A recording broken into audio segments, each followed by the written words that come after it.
there is risk associated with trying new things that you've never done before. So you're hardwired for the brain to say, your brain is constantly telling you, like, don't do that. That's scary. That's risky. That might get you killed. It won't, but it's hard for the brain to differentiate between what is going to put you into a discomfort zone and what is going to kill you.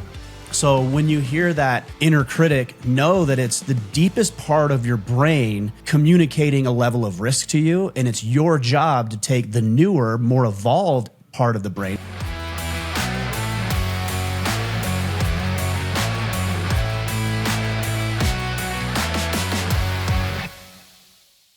Kip, what's up, brother? Great to see you on this fine Monday morning. Did you get a little sun this weekend? I did. My neck is like fried. A lot of work. I know I'm roasted too. I was at the pool. You were laying sod, so you definitely had it worse than I did. Yeah, my hands are like permanently sandpaper dry. You know what I mean? So it's good. Just raw and cracked and just feeling like a man finally. Finally. My keyboard hands are, had a rough week. So, but it was good. Your soft, delicate, baby-like hands are finally introduced to manhood. Yep. So did you get the back all landscape then? That's what it looked like you were doing. I think I saw a post on Instagram. It is done. And man, awesome, man. It looks so good with grass. I'm like, oh man, this looks like a real house now. It looks great. Yeah, it's got to feel good. Yeah. Good. Yeah, we're happy about it. Well, good. Now that the work is done, just let us know when we have the invite, and we'll be happy to come up there and visit you. Yeah.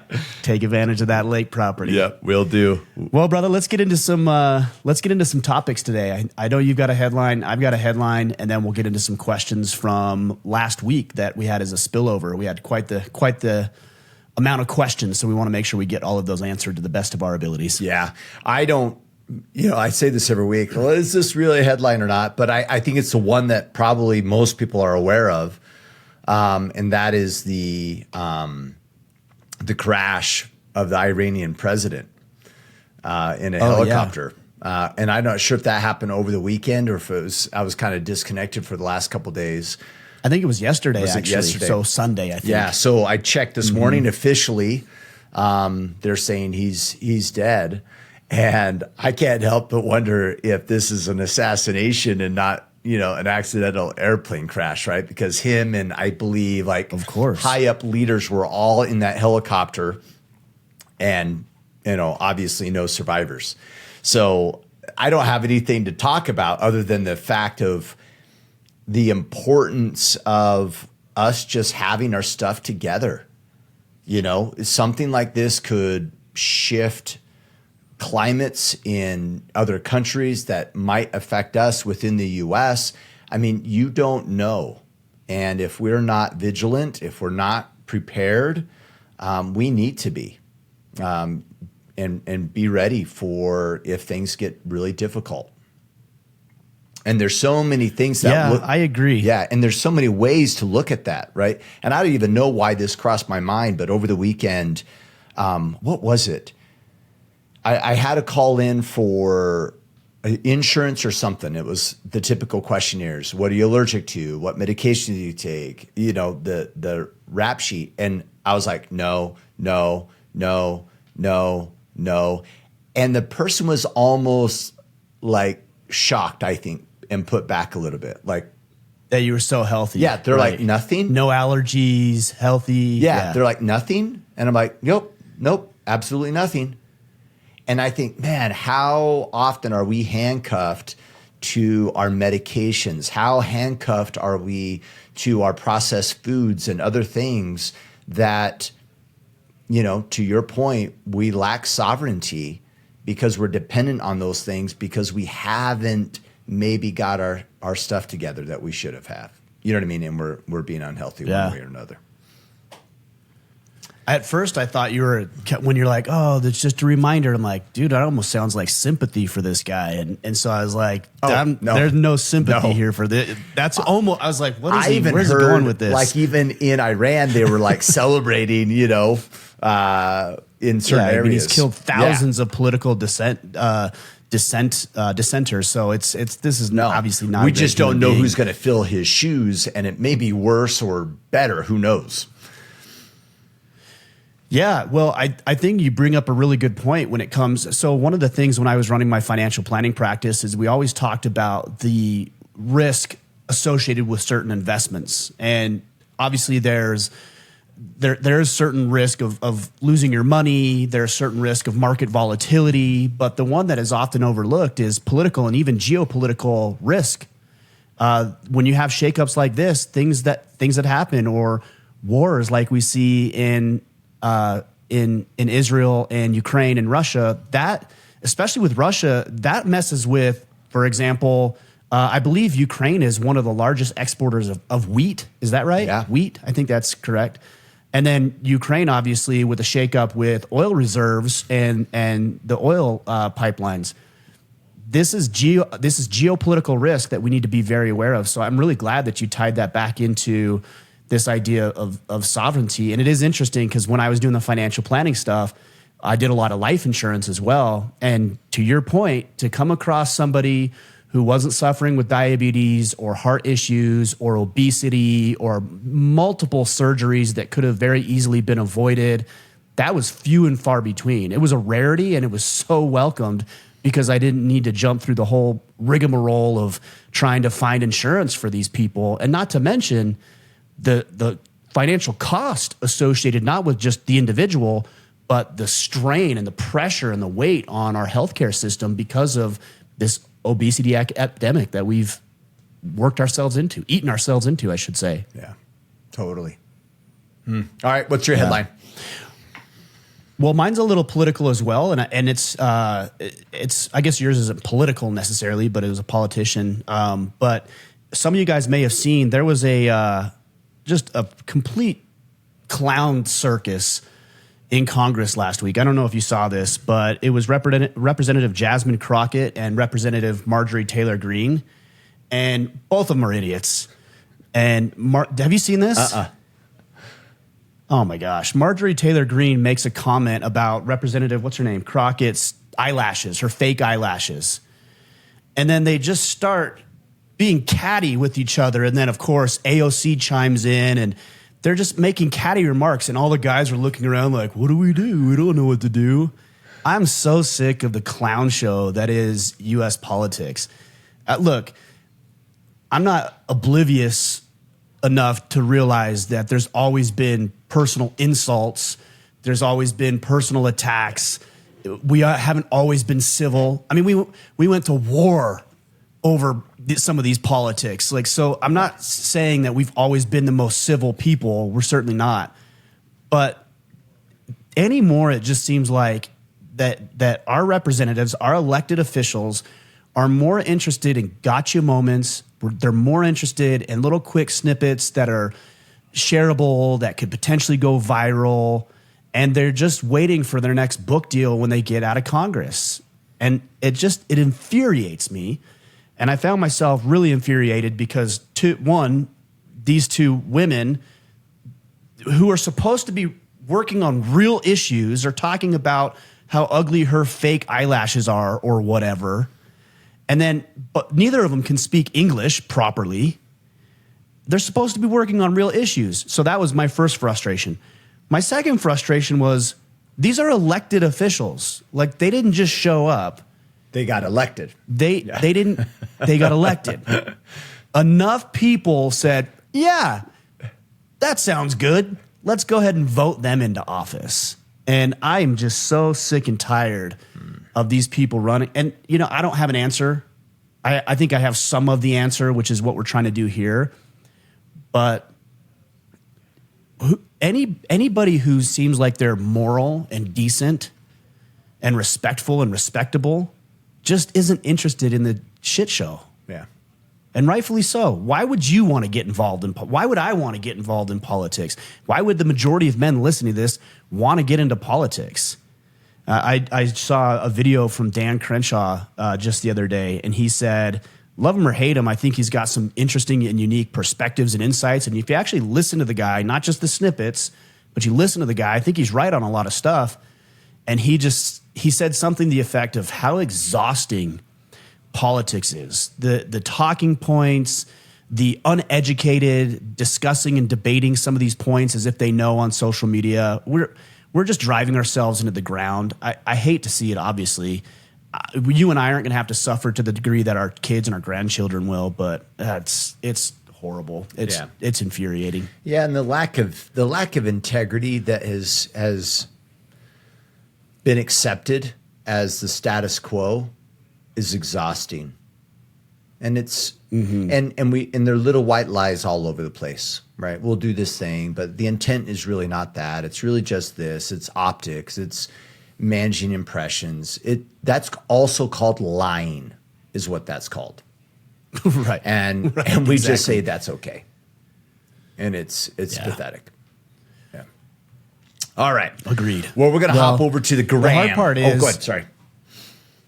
I was just gonna say the hard part is there isn't a 3-step formula to solve the problem. There really isn't. But what I will say is I believe that the work that we're doing here is an integral part of that solution. It's teaching all of us, you and me included, Kip, how to be better men, how to show up more fully for our families, how to make more money, how to keep ourselves healthy, how to motivate and inspire other people, how to get involved in our communities. So it isn't the immediate answer, but I'm telling you what, guys, if there's 1 million people who listen to this podcast, there needs to be 10 million. And I know I have a bias, obviously. Yeah. But if we can turn 1 million into 10 million, or even just 1 million into 2 million, and 2 million into 4, and 4 into 8, and 8 into 16, man, we could start drastically changing the world. I'm not dumb enough to think we can do this in the next few years or even decade. But 20, 30, 40 years down the road, if millions and millions of people are embracing the concept of protect, provide, preside, and living it righteously, we can begin to change the tide of this culture, and it is much needed. I think what you just said is the right way to change that, though, because let me ask you this. Yes. Because politics is the result of society. I think the quality of the public school system is a result of what's happening in households and is what's happening in families. So as much as we can say like, oh, politics, these guys are morons, part of the problem is we're morons. That's why. And we need to level up as individuals and as families in the society, and that's how you change politics. Otherwise, we're going to keep voting in people that shouldn't be there. Yeah. Well, and the phrase is politics is downstream of culture. That's much better said. So, well, and I didn't say that's Andrew Breitbart actually said that. I like that. Politics is downstream of culture. Yeah. So, yeah, you look at your politics, and even what I was talking about earlier, that's downstream. That's an indicator of what's happening upstream, which is our culture. Yeah. So, yeah, we need to fix the culture. Love it. All right, we're going to field questions from the gram. To follow Mr. Mickler there, it's at Ryan Mickler. Ralph Mendoza, just to call out maybe a little bit of pressure on Mickler here. Have you started training for a marathon? How's that running done for you mentally? No. Nope, not doing it. Or are you planning on doing a marathon? I didn't know this. I committed to doing the marathon this year in October. Awesome. In southern Utah, the St. George Marathon. You signed up. So so you better start I running. should probably start training for it. That's awesome. I don't like to run. I just want to lift objects and train jujitsu. That's it. Like, I don't want to run. Why? Why do I want to run? You signed up. Ugh. You signed up. Too late. I know. That was my first marathon, by the way. So, was St. George. St. George Marathon? Yeah. Yeah, it's a good one. Awesome. All right. Keep us updated.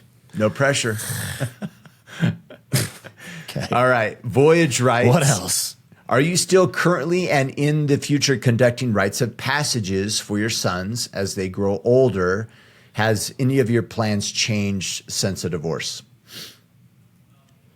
Well, yeah, my plans changed since the divorce. I moved across the country and obviously kind of circled the wagons a little bit with my own personal stuff and also with the business a little bit too. But I feel like we're in a place where we can uncircle the wagons and start moving where we need to move and make some moves and put some things in practice. We just did an uprising event, which is not the one you're referring to, but we have brought events back. We've already got the dates for the next uprising available. So if you are interested in that, it's May, I believe, 1st through the 4th of next year, 2025. You can find that one at orderofman.com/uprising. But I'm thinking about, we're going to be doing a fall conference with Larry Hagner with the Dad Edge and Connor Beaton with Man Talks later in the year. That's in September. We'll get you the dates on that. But I'm also thinking about trying to put a legacy event in there as well. Cool. Legacy, for those of you who don't know, is a father-son event, 20 dads, 20 boys. And we take them through exactly what you said, a rite of passage, teaching them skills, talking with them about what it means to be a man, helping them navigate difficult and challenging circumstances at that weekend, from jiu-jitsu competition to ice baths and physical challenges and shooting and all the works that young boys, I think, are inherently interested in, but aren't comfortable necessarily, unless they've been familiar with it, doing it. So we help the dads talk to their boys. We help them work through those challenging cycles. And it's pretty exciting. It's probably my favorite event. I know Uprising is yours. Legacy is my personal favorite event. So we're looking at doing one in the fall. Yeah.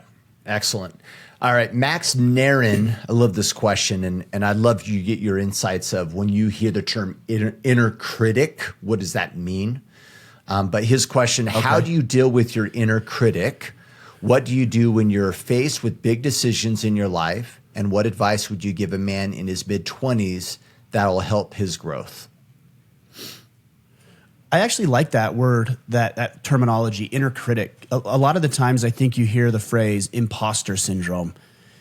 I don't particularly like that phrase. I don't resonate with it. I've never experienced it because I don't feel like I'm an imposter. You know, for example, you might be becoming a new dad. This guy's young. I'm not saying he's going to be a new father anytime soon, but at some point he'll probably be a new father. Well, so is he an imposter because he's never been a father before? No, he's a father and he's learning. That's it. Yeah. Right? Same thing with owning a business. You know, maybe you want to go out and start a podcast or start a movement like we're doing here, or start a photography business or blue collar work, whatever it might be. Are you an imposter because you've never started a business before? No, it just means you're starting a business. So let's just get rid of that imposter terminology altogether. But I do believe there's an inner critic, and that's why I like this terminology, because there is a critic who is demoralizing you, attempting to put you down, attempting to belittle, to mock. And I think it's probably human nature, and it's evolutionary in design to keep you safe. Right? If you think about our ancient ancestors, the whole idea was to consume as many calories as possible and expend as few as possible while maintaining humankind. That's it. Everything about our existence can be boiled down to that. Stay alive. Consume as many calories, expend as few as possible, and maintain and grow the human race, the human species. So if that is what we were trying to do, you look at it now, there is some risk with starting a business. So you're hardwired to be careful. There is risk associated with trying new things that you've never done before. So you're hardwired for the brain to say, let's just maintain the status quo, or asking a woman on a date, or any number of things that I know guys are dealing with on a daily basis. So your brain is constantly telling you, alarm, alert, alert, alert, right? Like, don't do that. That's scary. That's risky. That might get you killed. It won't, but it's hard for the brain to differentiate between what is going to put you into a discomfort zone and what is going to kill you. And it's your job as a rational, evolved species to delineate between the two. This is going to be uncomfortable, period. Not this is going to be uncomfortable and everybody's going to hate me and I'm going to lose all my money and I'm going to be a failure and then I'll be ostracized from the tribe. None of that's going to happen. The worst that's going to happen, unless you're performing brain surgery or some other high risk type activity, is you're not going to enjoy it. You might lose a little bit of time and money, and that's really about it. Or you might get rejected, and that's really about it. Yeah. So when you hear that inner critic, know that it's the deepest part of your brain communicating a level of risk to you, and it's your job to take the newer, more evolved part of the brain, and this is actually physiological, and let that override the default part of your brain. You know, you hear about the lizard brain versus the mammalian brain. That's what I'm talking about here. And I don't know the exact prefrontal core. I don't know all that because I'm not smart enough to know all that stuff. But you can go listen to Andrew Huberman probably has a podcast, a 4-hour podcast on it. But just know that you can override that by saying, no, this is just my body, my brain telling me to be safe. And then in practicality, instead say, come up with different scripts. So if you're naturally saying, I'm a loser, I'm a failure, look at all this stuff I've done that's horrible and I can't do anything right. Override that by actually looking at results in your life where you've done well. Maybe you excelled in sports, athletics, and you're right out of high school, right? He's 20 years old. Maybe you were a 3-year varsity starter on the football team. Well, that's something. You know, maybe you got an academic scholarship to go to college. Well, that's something. Maybe you're dating your high school sweetheart and you guys have been together for 4 years. That's something. There are so many things that you've done in your life, even at 20 years old, that you can draw on and say, well, I did that. If I got out of that, I can surely figure this out. So the scripts that you're running right now are poor scripts, and they're going to produce poor outcomes. They're going to keep you stuck. But if you can change the scripts by, I've got a stack of books over here. You're listening to this podcast, read those books, get audio books, go to conferences, read emails from people you're inspired by, be around those people in proximity to those individuals. The more you start hearing their scripts and putting them in your brain, the better off you're going to be, and that inner critic becomes less relevant. It never goes away. Yeah. It just becomes less relevant. I had a conversation this weekend with someone, and we're talking about judgments. And what's interesting about a judgment is, and I don't know if this is my definition or how it feels, it's final. And we do this to people all the time. Well, Ryan's this way. We don't say, oh, he's this way today, and he might change tomorrow. And those same judgments that we put on ourselves, we think that they're absolute, that they're done. They're not done. Nothing's done. So maybe we are pathetic. Maybe we are lazy. Maybe we're not great at things currently. That's it. So nothing's final, and we're all on a path of growth. And so, you know, I love what you're saying, right? Maybe there's evidence of this, right? You've done this well. And maybe even you've done nothing well, but you're alive, which means the judgment, it's not there yet. Life's not over yet. And thus there is amazing opportunity placed before us if we just take advantage of what we have. And that is the opportunity, right? Right. Yeah, exactly. Well, and I love the concept of that, those judgments being final. You know, I hear that all the time in feedback on this podcast. Well, you know, 5 years ago, you were saying something completely different. Well, yeah, it was Absolutely. 5 years ago. Yeah. It would be weird if I were saying the same thing. It would be a tragedy if I was saying the same things today that I was saying 5 years ago. There's no evolution, there's no growth, there's no learning in any of that. Or there's other people in your life, whether they're acquaintances and they're close, or they're just kind of on the outskirts of your relationships, who really just are going to remember you forever the way you were. And they're not going to allow you in their own minds to get better. I mean, I see that all the time also with the podcast, totally. Especially with my circumstances, a year and a half, almost 2 years ago now, when I started talking about this stuff. Like, people are like, oh, well, you know, you did this. Yeah. And that was a year and a half ago. So I know that's not a long time in the grand scheme of things, but also there's a lot of learning and growth that takes place in a year and a half. Are you kidding? Yeah. So be careful not to be one of those individuals who just wants to keep people stuck in your own brain where they currently are.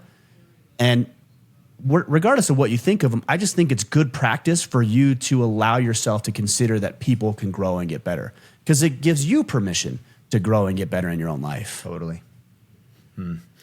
Cody Holden, how do you know if a business you're considering starting is the right fit for you, your finances, and for your family? So considerations when starting a business. Well, I mean, there's the practical stuff. You can look at potential business income by doing research on what products and services you're offering, what the market saturation looks like, what income you can generate relative to the cost associated with it, where the best place to live is going to be, the logistics, the turnaround time. You can look at lead time. I remember when I was doing financial planning, I would meet with a person and I potentially wouldn't get paid for 5 or 6 months. So, that's something to consider. What's the time commitment associated with it? Am I going to have to work forever, all day, every day for the next decade? That would be important to consider. Maybe you're willing to do that and maybe you're not, but those are certainly things to consider. So there's the hard data. Chip, do you have any other hard data? I've got some other thoughts that maybe is a little bit harder to quantify, but do you have any other hard data that you would suggest that he were to take a look at? I would say just assume we have a tendency when wanting to start a business of we look at all the potential and we don't deal in reality. So assume that it's going to be harder. It's going to be harder. It's going to take more time. To get into that market, is going to be more difficult than you realize.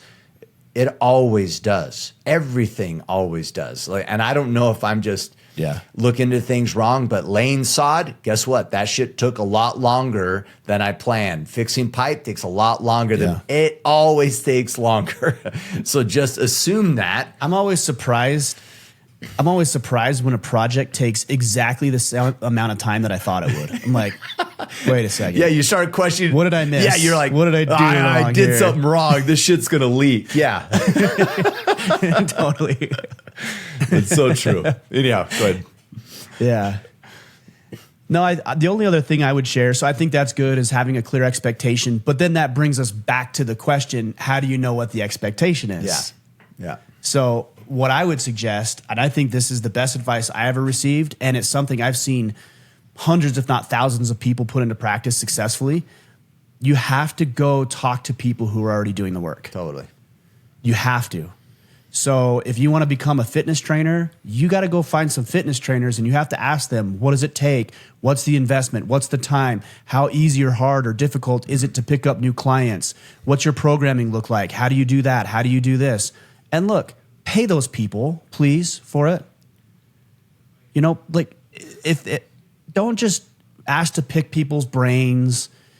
Don't just mooch off of them. Like, those people spent potentially hundreds of thousands, if not millions of dollars and decades worth of time in the field, and you just want to come have them give you all the information. If that's what you want, then just sign up for their emails or listen to their podcast or read their book, and you can get that for a very cheap price. $20 for a book, free podcast, free email newsletters. But if you want something deeper, then invest in it. That's the very first thing that I did when I started my financial planning podcast. Is I reached out to a guy by the name of Jeff Rose with Good Financial Sense. And I said, Jeff, I love what you're doing. Very cutting edge. You're using new digital marketing for building a traditional financial planning practice. I want to model what you're doing. Do you do any coaching? He's like, yes, I do. And I said, great. How do we work that out? And he said, it's $150 or $200 for an hour or whatever he said. And I said, great. I don't even know how I paid him. I don't even think Venmo was available then. But I said, great. Like, here's your $200. And he coached me and helped me get into what I wanted to do, which gradually led into what we're doing now. But I had a guy reach out the other day, and I won't name any names, and I'm not contentious about it, but it's kind of illustrates this point. He sent me an email and he said, hey, I was considering joining the Iron Council, but I didn't. And we started a men's group, but we're in the men's group, we're having a really hard time with having accountability and systems. What systems do you use, and what accountability do you build into your program so I can share with these guys? Really? It's the secret sauce, Like, It's not even that so much. It's that you have no vested interest in the relationship. You just want to take from this relationship. I've had other people who I actually have relationships with who've asked me similar questions, and I've fielded those calls, and I've given them everything I can possibly give them because there's a vested interest in the relationship. With this particular person, I said, hey, man, if you're interested in that, just join the Iron Council. Have your 3 or 4 guys. If you can't figure it out, I get it. We have a system that you can tap into, that you can access. And so that's what I sent him. I sent him, hey, join the Iron. And I never heard back from him. Maybe he's a little slow on the email, or maybe he never will. But it's just, it goes to highlight this idea that people are just unwilling to vest in their own learning and their own education. And they just want people to give them all the answers. Man, it's taken me a very long time and some painful lessons here in this business to know what I know. One area that I saw it a lot, I'm talking a lot about my previous financial planning practice today, but I was working with dentists primarily.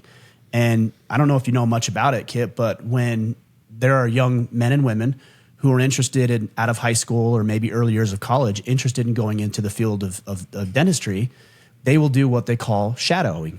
And they will go to a dentist and they will shadow that dentist. They will go to the office, they will follow them around. The hygienists and office managers and assistants will work them through the process. They'll help with things to the degree that they can. Of course, they're not licensed, but this is a very common practice in the medical field. So I would take something from that playbook and ask yourself how you can model what you want to go into. That's a very long-winded answer, but I think it highlights the point. Yeah. It's good. And we say this all the time, so I won't exhaust and explain it too much, but, try it out, right? So he might be a little bit in this fence of like, I got to figure this all out. Well, maybe you don't, right? Maybe you need to just get a little bit of reps in and kind of see if this is a good fit for you too. Because you may not like the work, kind of to your point, Ryan. If you're shadowing, you get insights into the industry, you may choose, whoa, this is not for me. Aisha did this, by the way. She has a master's, I think, in journalism. And during the Winter Olympics, she was working with, I think, like ABC or something. And she was immediately like turned off. She's like, I hate journalists. And she that's good to know. I know, immediately didn't like it. And she was like, I can't be in this industry. And that's it. After years and years of college, right? It's like, oh, it would have been nice to know that ahead of time, maybe, right? So, yeah. Well, you know who else has a really good example of this is Jay Giardulo. So Jay is in our organization. He's been a longtime member, but he's also one of the cadre that new Iron Council members work with to get up to speed really quickly inside the Iron Council. And he is a police officer who's about to retire. And long story short, I don't want to butcher the story or take away from him, but long story short, he had some forms that you could spray paint free throw lines and 3-point lines on, home basketball courts. So I think he did a couple for a neighbor or did his own or did a couple for his neighbor. And somebody's like, hey, do you do pickleball courts? And he's like, yeah, but not really. Yeah. And so he called up a buddy and they ended up doing one or no. How did he say it? He said, hey, he called up. He's like, hey, I think we could do this. And the guy's like, do you want to do it? And he's like, Jay's like, yeah, let's do it. And that weekend they had 2 courts that they were going to paint. Yeah. So Jay's like, oh man, I don't want to do the sales. I'll do the other stuff. So this guy's doing all the sales. Jay's doing the actual, the work of it. And they did the courts. And then the sales guy, his friend, got a job with, if I remember correctly, a community center. And Jay's like, bro, if we're going to do a community center, we better go get a business license. Yeah. We better get insured. So then they busted their butt to get their license and get insured. And they went and did that. And then, they're starting to blow up. And now this guy who's going to retire from the police department after, I believe, 20 plus years, he's already working into his retirement. He's already built another business. So there's no transitionary period. He can just roll right into his next business. He's young, roll right into his next business, and he's off to the races because he was just willing to start something without a whole lot of direction and clarity on it. Yeah, totally. I love that story. And the worst case scenario in that situation is he would have done the court. He would have lost a couple grand on product or, whatever, paint or whatever. And the guy's like, no, I don't want, and he's like, I don't like doing that. And that's it. So he's out a couple grand. I know it's not awesome, but it is what it is. And it's tuition, as my friend Pete Roberts would say. Yeah, totally. It's part of the learning experience. All right. Dan Haas, 1989. Girlfriend and I are expecting a baby in October. This is one of the first-time dad advice. Okay. That's it. What advice do you have, first-time dad? Good luck. I don't know. Figure it out. I mean, that's such a broad question, that kind of reminds me that the quality of your life will be determined by the quality of the questions that you ask. And I don't want to beat them up too much. Yeah. But it's like, what advice do you have? What about it? Oh, man, I could spend... What are you worried about? I could spend a month talking about the lessons I've learned. But yes, you brought up a good point. What are you concerned with? I mean, generally, I could tell you that, try to take care of yourself. That's important because you have this new little bundle of joy and they're taking up a lot of your time and resources. And that's just the way it is, especially as you're younger. But continue to try to take care of yourself. Continue to try to take care of her. I think for fathers, generally, it's harder for men to forge a really deep connection with their children in the early years. I think it's much easier for women. So realize that that's probably going to take place. Try to find ways to connect with the baby as best you can, but it is a challenge. And she probably is, generally speaking, women are going to take care of most of the nurturing and motherly duties, including obviously nursing and things like that. So I don't know. It's a pretty broad question. I just kind of figured it out, and you learn as you go, and just have patience for your girlfriend. Have patience for yourself. Have patience with the baby. It's a lot. It really is. But you'll get through it and you'll figure it out. Try to build a good support system around you, whether it's parents or friends or whatever it might be, and enjoy. It's tough, but it's beautiful. It's a good thing. Yeah. All right. What do you have anything? No, same. I mean, I would just repeat what you've said. Enjoy it. Yeah. Embrace it. Yeah. And learn from it. Yeah. I always wonder on these questions, any advice that we've given to guys as first-time parents, if they've ever actually done any of the things, or they're like, oh, okay, that's insightful. And then they just, but. Well, and on these types of questions, there isn't anything profound I could share with you. It's all the advice that you've heard. And that's kind of a challenge when you ask people for advice and they say, well, do this. And they're like, really? That's it? Yeah, that's it. And they're looking for something better and more profound. Like a secret. And then they end up discarding the advice because it isn't this incredibly articulated secret that nobody else knows about. Man, if I knew about it, I'd be in a completely different situation than I am now. So yeah, we all figured out to the best of our ability. Yeah. All right. Derek Hudson-Biller. I'm divorced and remarried. My ex-wife and I had two daughters, 15 and 11. And for the first 5 years of our divorce, we shared custody 50-50. In October, my ex told us she could no longer care for my daughters, which is great for me. Legally, though, I had to still pay her child support in a divorce decree. It's kind of a long question. Went back and forth with courts. She never ended up showing up. Went for full custody, never showed up. And now we're to where this is now, where the ex texts and talks to his 11-year-old, but not the 15-year-old. We have established it because my 11-year-old texted her first, and my 15-year-old is pissed at her for not even showing up. I think it would be best for her to have a relationship with her mom, but she's hurt and refuses to try. I encourage her to text her mom and express how she feels. The one time she did, she acted like this was my daughter. I don't know. This doesn't make sense. My daughter doesn't feel like her mom wants her or likes her. What can I do to help them repair the relationship? Is it even worth it? Is it better to help my daughter heal from this and move on? Or do I keep encouraging her to have a relationship with her mother? Sorry, I slaughtered. I think this is no, it's a yeah. I think this is one of those situations, to go back to a previous question, where you're looking for the math formula. 2 + 2 is 4. Yeah. And I think that's what you're looking for right here. Like, what variable am I missing? If I just plug that variable in, then the equation will play out the way it's supposed to. Right. And I just don't think it's going to work like that. You don't know your ex's motives. And so I think we need to be careful of assuming what they are. But also, it is important to validate the way your 15-year-old is feeling, not by necessarily agreeing with her, but just helping her understand that you get her. Yeah. And so a great phrase is, "Oh, I'm sorry, babe. I understand how you'd feel like that. You know, if I were in that situation, I might feel that way too." Those are all validating things that you can say where you actually understand what they're dealing with. And in those moments, it's probably not even time for a but. Yeah. I understand how you feel, but you should. I would avoid that. Because again, you're not validating. You did the phrase, you said the words, but then everything that came after it just completely invalidated the way that she's feeling. Yeah, I know you're feeling like that, but do it anyways. And that's not a good, healthy message to receive.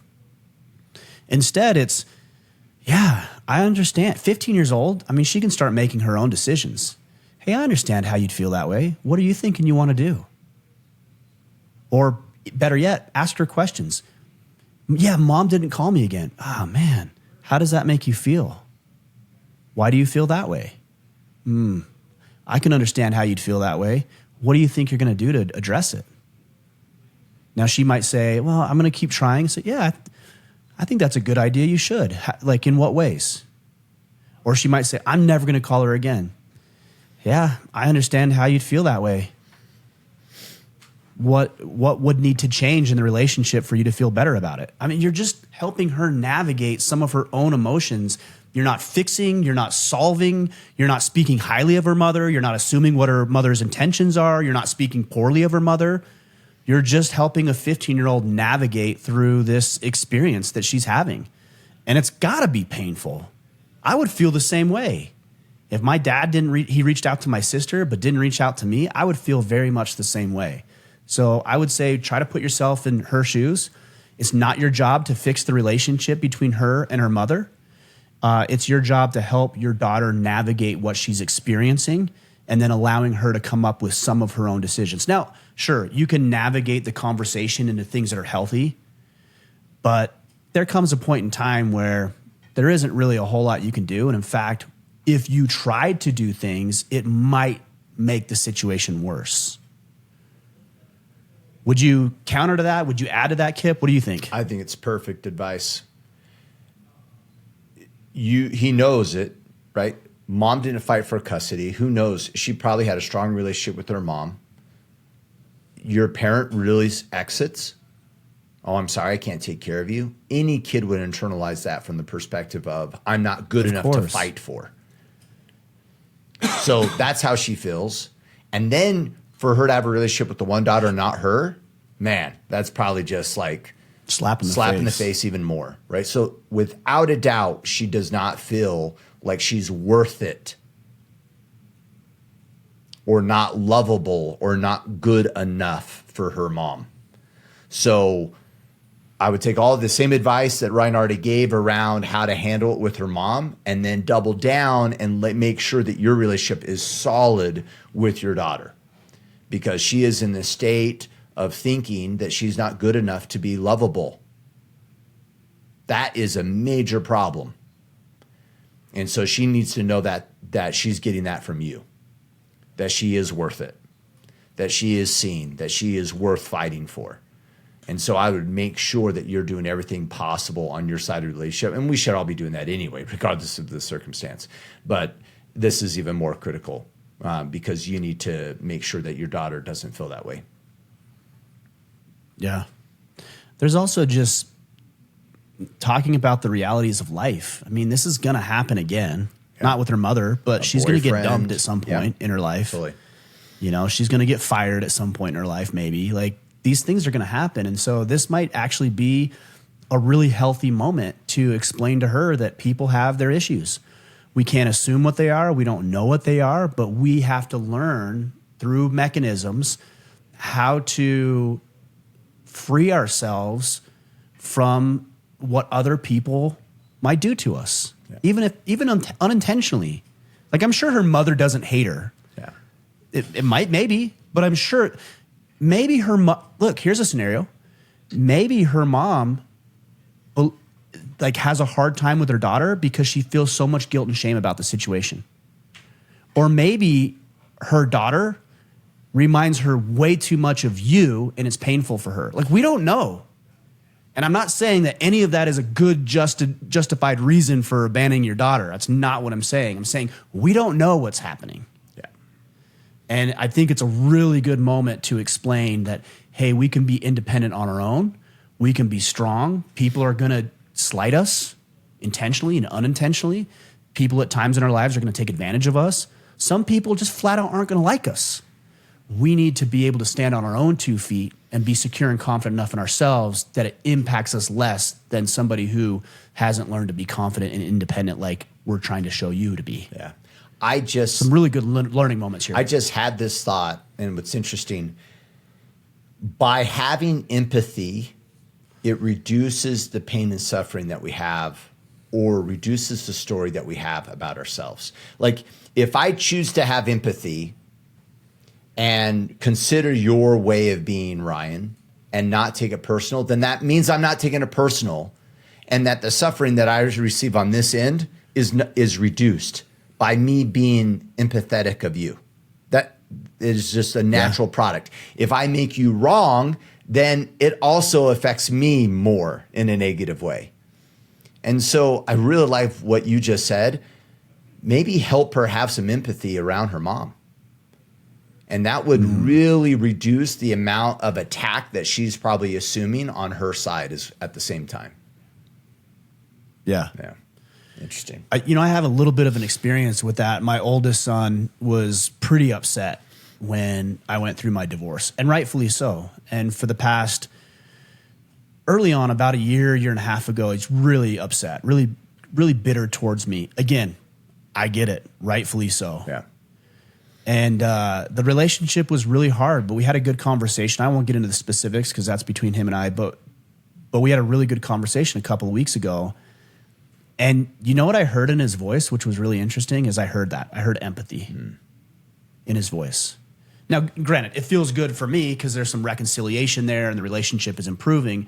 But more importantly than that, his ability to be empathetic and try to embrace some level of grace for me. Again, this is biased, but even unbiased, I noticed a sense of lightness in him.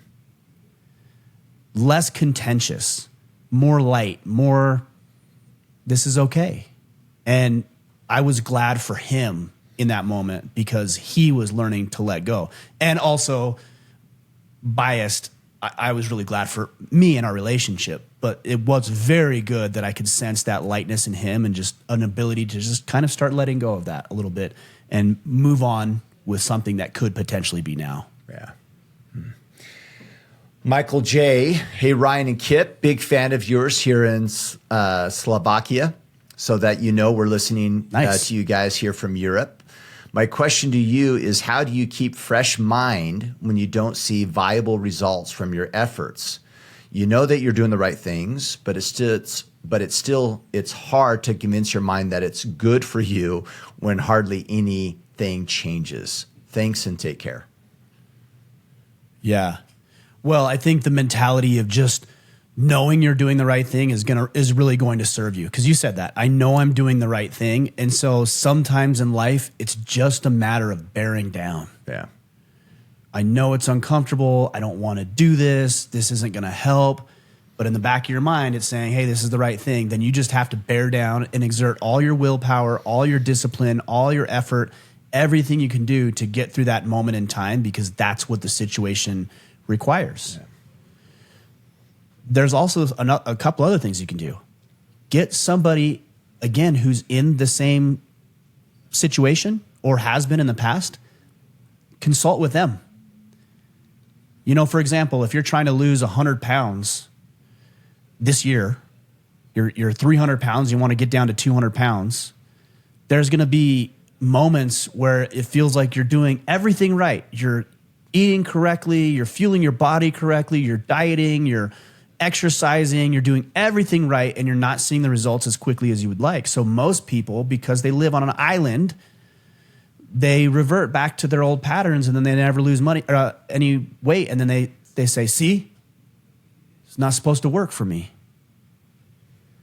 But the reality of the situation is that it is supposed to work for you. You just didn't stay doing it long enough. So find somebody who's been on the same path, or maybe they're just a little bit further ahead, and say, hey man, like, I know you lost a ton of weight last year and you've been able to keep it off. You look great, by the way. You can see I'm trying to lose 100 pounds. I'm down 30, but I've hit this plateau. What did you do? And then that person's going to give you some perspective, because they've gone through that too. Trust me. Yeah. Or in business, you know, maybe you're rocking and rolling and the business is growing and income is coming in, and then all of a sudden it's like that spigot shuts off. And you're stressed out and you're worried and you're thinking maybe the business is over, and you're coming up with exit strategies and you're stressing out instead of doing the work that would actually keep you in the business. Go find another successful business owner. I promise you they've been through that stage. What did they do to overcome it? And then the third advice, so maintain the course of action. Find people who have gone through that process. The third advice I would give you is just shake it up a little bit. Like, do something different. You just have to do something different sometimes, because life becomes so monotonous and so boring, and it's miserable sometimes. You know, if you're training hard for a powerlifting competition, you might just be worn down mentally and emotionally. Every day I have to go do deadlifts and bench and squat and pull-ups. I just, okay, go do something else. Go put a strap around your waist and hook it to your tow hitch and go pull your truck down the driveway. And I'm not joking. Like, don't hurt yourself because you've got a competition, but just mix it up. Do something different and unique that reinvigorates you, that brings you back to life. And then you go back to your schedule. And by the way, you're not taking a step backwards. You're just taking a step to the side. So you're not reverting back to old ways. You're just saying, I'm going to deviate a little bit. And then you can come back on, but it's not a backward step. It's a sideways step. And then you come back on the path. That's been helpful for me, because I lose focus. I can be really, really focused on something. That's a superpower of mine. But then I can lose that focus when I get fixated on something else. So in order for me to stay in the game, I have to do things differently. Otherwise, I'll just tap out. I mean, you know that about me. You said it. Like, that's a lot of the events that we do are a byproduct of me saying, I'm sick of that one. That one. Yeah. I don't want to do that one anymore. Even though it's great. Yeah. I just need to do something different. But it's always in the same vein too, right? Yeah. That's another thing. You can do something different, but it has to be in alignment with your vision and mission, not completely separate from. Yeah. Well, I mean, that's a foundational principle, the value of cross-training, right? Swimmers, the Olympic swimmers, cross-train. Why? Because if they only swam, guess what? They wouldn't get as good. And that same principle of cross-training is even applicable to personal and leadership development. You want to get better at relationships. Sometimes it's not the relationships you need to focus on. It's the other thing that will make those relationships better, right? So there's value in cross-training. It's a fundamental principle. That's sound. All right. Macho 113. I'm 43, single, been single for 6 years. I'm comfortable alone, but I know a man isn't designed to live alone. Question is, I struggle not to get discouraged with the stupid MGTOW thing. I see many women go for guys with just money or who have manipulate and play the game. I feel like I feel like if I own your house, a business, and have it together, only the single moms with 2 to 3 kids who have been screwed over by previous mentioned people. It was hard. Okay. I'm gonna say some things, and everything I'm gonna say is because I care about you. You are so focused on what everybody else is doing. then you're not focused enough on yourself. What does MGTOW, men going their own way, have to do with the way that you show up? It doesn't. Now, are people impacted by those types of movements? Yes. And you are going to find women who only want your money or only want accolade or whatever, like whatever it is. You're going to find women like that. But instead of focusing on that, focus on the things that you can do. And I would start with this. Why do you want to be with somebody? And also, why are you alone? Are you alone because you're afraid? I don't know. You didn't say that, but I'm just wondering. Are you alone because you're afraid of putting yourself into the dating pool? Are you alone because you actually just like being alone? And that's okay. Are you alone because you've created all of these stories in your head about women this and women that, and that women are out to get my money? And like, why? Why are you? Ask yourself that and be honest. You don't have to answer me. Just answer yourself. And then once you know why you're alone and you decide, let's say you do decide, no, I'm actually pretty good just dating and being single, fine, by all means. But if you decide, no, I actually really would like to have a partner, then the next question is, what am I looking for in a woman? Because if you just go on all the dating apps, you're probably just going to find hot women with big tits if you don't identify what you want. And the odds of that aligning with what you probably actually want is going to be few and far between. So instead, you need to have a standard or a litmus test through which you can filter your decision-making process with women. So if you want somebody that's single, obviously at your age, that's gonna, of course single, I meant without kids. Yeah. Obviously at your age, that's gonna negate a lot of people. Absolutely. Like, you're 43 years old, I'm 43 years old. Like, the women you're gonna date are going to have kids. If that's a deal breaker for you, I don't really know what to tell you. You're probably gonna be alone.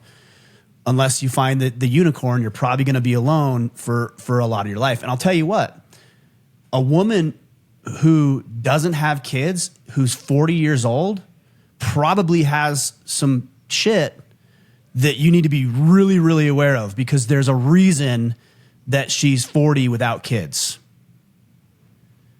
Maybe she's hyper independent. Maybe she's a raging feminist. There's all sorts of things that it could be that also come with the territory.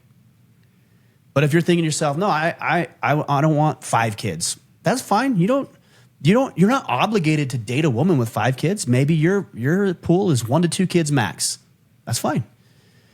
Maybe you want somebody who has blonde hair. Maybe you want somebody who, these are immutable characteristics, of course, but maybe you want somebody who's sweet and kind. Okay, that's different than maybe somebody who's independent and confrontational or agreeable, the big 5 personality traits. Like, you have to know exactly what you're looking for, because then you're going to filter all of that decision-making process through that. And when a woman doesn't meet the criteria, then she doesn't get any further. It does one other thing. It puts you in the vicinity of women who you want to be around. So if you want to be around really successful, you want a woman who's successful, she's got a business, and she's an entrepreneur, and I like that because she's going to be independent, and we're going to have a great relationship, but I'm still having my life, she's still going to have her life. Okay, well then maybe you need to start going to some business luncheons and events and start meeting some people, because that's where business owners are. But the point I'm making here is that you've got to have some litmus test or some idea of what you want. Otherwise, yeah, you're going to find a lot of women you don't. Yeah. Well, and I think this is a fundamental principle that you're kind of alluding to here. Whenever we say a general statement like this, well, all the women, all the men, they're this way, they're that way, the probability is whenever you're in a position of blaming or shaming others, it's because you need to be actually reflecting on yourself. And that's the reality. So whether not all women are a certain way. No, not of course all not. men are a certain way. Of course not. And if we do see them, like our paradigm is that they are all a certain way, then the probability is our paradigm and our perspective is what needs to be changing. And you're going to be showing up from almost like a self-fulfilling prophecy, looking for evidence of how this is always true, and it's showing up all over in your life because it's your judgment. Yeah. And we're looking for reasons and excuses of our circumstance. And so we blame others. So be mindful. Well, there's another thing that happens too, Kip, that I've seen is that at 43 years old, you're no spring chicken, right? I'm 43 as well. Yeah. And like, we're more than halfway through our life at this point if we lived a life expectancy. Totally. So what ends up happening, it sounds like he's never been married, never had any kids. Is that right? He doesn't say. Okay. I don't know if that's the case, but I've seen a lot of guys fall into this desperation frame. Yeah. They're just desperate for affection, desperate for love, desperate for validation from women. They're just desperate. And then when you're desperate like that, not only are you not going to attract the kind of woman who you actually probably want, you're going to do the opposite. You're going to attract broken women to fill this need, this void that you have. And you're going to know it, but you're going to overlook all of the red flags because your desperation is the priority. Yeah. And so that's why another reason to have an idea of the type of woman you're looking for is important, because it hampers the desperation. Because like, oh man, this is a great look. Could be a great woman, but maybe she doesn't hit one of your non-negotiables. It's hard because you're like, I have this great woman, but she's that. Okay, then it's a non-negotiable, and you've got to end that relationship quickly so you can find somebody who meets the criteria. And that's hard too because you have to be reasonable in your criteria. Yeah. Right. If you're 43 years old, you're like, I'm gonna find this smoking hot woman, never been married, no kids. She makes 7 figures a year, and she's on the cover of Vogue magazine. Like, okay, and thinks I'm the best thing ever. Yeah, I appreciate the ambition. What's that? And thinks I'm the best thing ever. Yeah, exactly. I'm like, I appreciate the ambition, but maybe we ought to take a look at ourselves and say, am I worthy of that? Because I know I might not be. So that's funny. But no, there are so many great women out there. If you know what you're looking for because you've thought about it. The other thing it does is that when there are issues that come up, and there will be, you can work through them because you found somebody you want.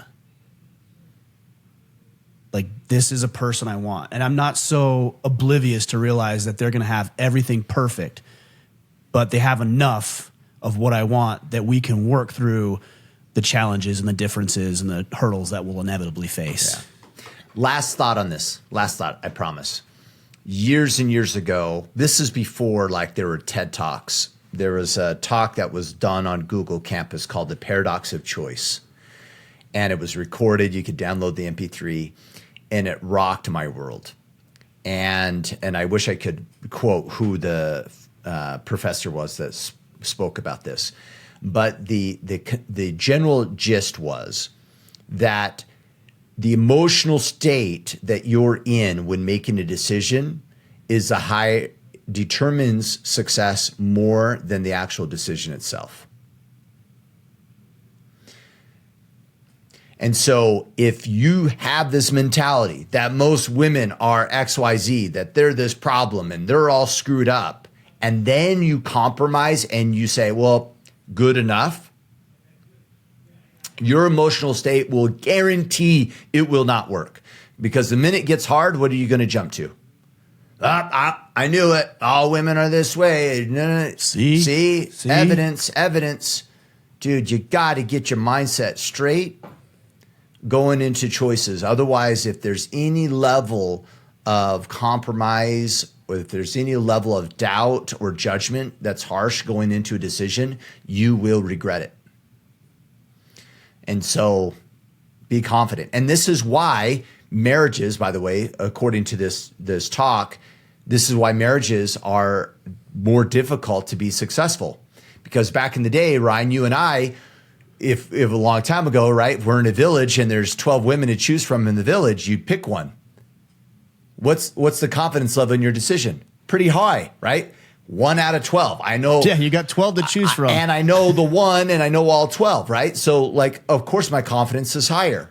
Then we open up to the world and say, oh, no. You can find millions of different women that might be a possibility due to social media and dating apps. Now, where's your confidence that you chose the correct person?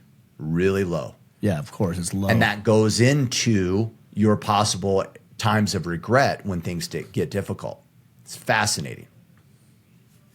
So I may have found who it is. Barry Schwartz. Sounds He's familiar. a American psychologist, the professor of social theory and social action at Swarthmore College.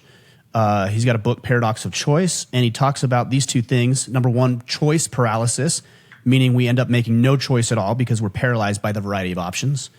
And number two, a degradation in satisfaction. Having an abundance of choices makes it easier for us to blame ourselves for not making the right decision. And as a result, we tend to regret our actions, feel anxious, stressed, et cetera, et cetera. Yeah. It's the big menu versus a simple menu. You go to Cheesecake Factory, you get your meal. It could be great, but you'll wonder, did I choose the best thing on the menu? Did I get the right one? Right? When you go you go to you go to the burgers and it's like cheese, bacon, or plain. Bacon. Did I choose the right one? Right. Absolutely. It's fascinating. Lower your expectations is what I hear you saying, Kip. Lower your standards. Yeah. That's what I hear you saying. All right, we got. All right, let's take maybe one or two more. Okay, we got the best. We got the best Instagram name so far in the history of the Order Man podcast, coming from Big Sexy 87. His question. Oh yeah, Big Sexy 87. Let's go, baby. All right, hey Ryan, how can you learn to let go of bitterness towards someone? If someone wrongs me, or if I feel there is an injustice, I feel like I have to make a point to say something about it to them, even when it would cause me more headache than not saying anything. Yeah, well, okay, so I was writing a couple things down as you're saying that. Number one, benefit of the doubt. You don't know. You don't know. You don't. It doesn't matter what somebody did to you. You do not know their circumstances. I'm not saying it makes it right. It's not a justification for their behavior. I'm just saying you don't know. So if you're going to make things up, make something up that's more favorable and paints them in a more favorable light. Because it's freeing for you. It's not about them. It's freeing for you. Yeah. You said it yourself. You do things you know it's going to create a harder time for you. I got to wonder if you're ambitious enough on real things, like good things. Because if you're ambitious on things that are meaningful, like a new relationship or a new business or your own health and wealth, you're going to be like, yeah, I could be pissed off, but I don't have time for that shit. Another thing is empathy. We already talked about empathy. We don't know the reasons. They could have had a bad childhood. They could have made a mistake. They could, whatever. Empathy could have been just an accident and you're attributing it to malice. Yeah. Maybe they're just dumb and they don't even know. They're oblivious. And then the other one, and this has been important for me, is to acknowledge the good in a person. I think very rarely are you going to enter into any sort of relationship with somebody who doesn't have some redeeming qualities. A business partner, for example, might just have an incredible level of business acumen, very detailed, very analytical, just an incredible marketer. But you know, their morals as it relates to partnerships and that is a little bit off, to say the least. Well, you can acknowledge both. You can acknowledge that I'm never going to get into business with that person again because they have questionable morals when it comes to their value and how they treat this relationship. But man, if they aren't a genius, you know, or other people who maybe don't have the financial means and resources, and we're so quick to judge these people poorly because they're lazy or they whatever, when that could be the kindest soul in the world who spends a crazy amount of time giving back to community and serving and helping other people. So, and even in relationships, broken down relationships with kids or with exes. Like there's a lot of things to be contentious about, and you could focus on that. Or you could say, hey, but you know what? She's a great mom to my kids, and I'm grateful for that. We have a lot of good memories, and I'm grateful for that. So I would say, again, acknowledge the good, give people the benefit of the doubt, have some empathy, and find something better to do with your time. You're not busy enough. Once you get busy enough with real valuable stuff, you just won't have time to try to make a snippy comment to somebody like you're talking about. It just won't even be on your radar because you're too busy doing good. Yeah. I have two statements. The first is, and I've used this for myself in my past, that I don't think when all's said and done and I die, that God is going to get mad at me for giving people the benefit of the doubt and for not, dragging their face in the mud when they deserved it. The only people that have that mentality is the world. That's what society teaches. Oh, you're letting them take advantage of you. I don't think the Lord's ever going to go, you know what, Kip, you really loved, and you took too many chances and gave people an opportunities and saw the good in them. Right? Bad job. I doubt it. And so I let it go. And you want to get rid of your heart at war towards this person. Your question was, how can you learn to let go of the bitterness towards someone? You know how you let go of it? Is you go apologize for your bitterness. That's how. You apologize for what you're doing wrong. And what you're doing wrong is having a heart at war and bitterness towards someone. Now, that's hard. But you own you, and you let them do you. Like, you let them do what they're doing.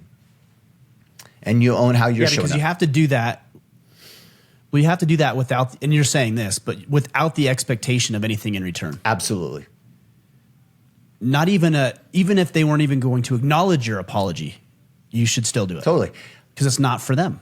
There's nothing to do with them. Yeah. This is you. You're freeing yourself of that burden. Yeah. This is you clearing up your integrity and being clear and complete with yourself, regardless of what they're doing. Yeah. The only other thing I was thinking about as you were saying that, Kip, is I wrote this down. Give people a chance to do the right thing too. Yeah. Like how many times have you, and I'm saying there's some things that are just egregious enough where you're not going to give them a second chance for anything. Yeah. But then there are certain things, and it could be just a stupid conversation that you had with your wife where you guys both lost your cool. And you could dig in your heels and you could be a dickhead about it. And maybe you were right to some degree. Or you could just go to her and say, hey, hon, look, we both got heated. I lost my temper. I said some things I shouldn't have said. I'm really sorry. I'm going to just let this go, move on. We've got a great thing going. Like that's not going to get in the way for me. And then afford her some grace. Maybe she says the same thing. Yeah, you're right. God, we were idiots. Like, I'm sorry. And then you have to let it go. Yeah. You can't hold on to it if you said you're not going to hold on to it. So you give her the opportunity to right the ship, to make it right. Just like you would want to be afforded that same opportunity. But you can't do that unless you're willing to vocalize the problem with people. Kip, if you slighted me in some perceived way, I owe you the respect of telling you that.